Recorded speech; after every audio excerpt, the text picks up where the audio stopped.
आज मी पण बनवली नॉनव्हेज सारखी फणसाची भाजी।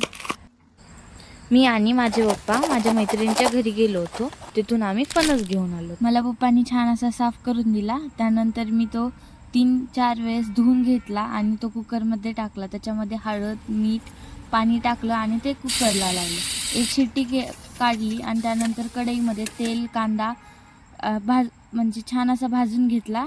त्यानंतर खोबरं, अद्रक, लसूण ह्याला पण छान असं भाजून घेतलं। मी उकडलेले फणसाचे तुकडे तेलामध्ये भाजून घेतले।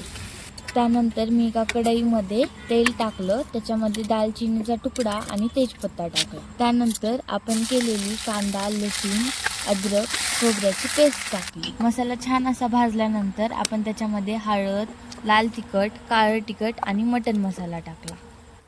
ह्या ग्रेव्हीमध्ये पाणी आणि थोडंसं मीठ घातलं।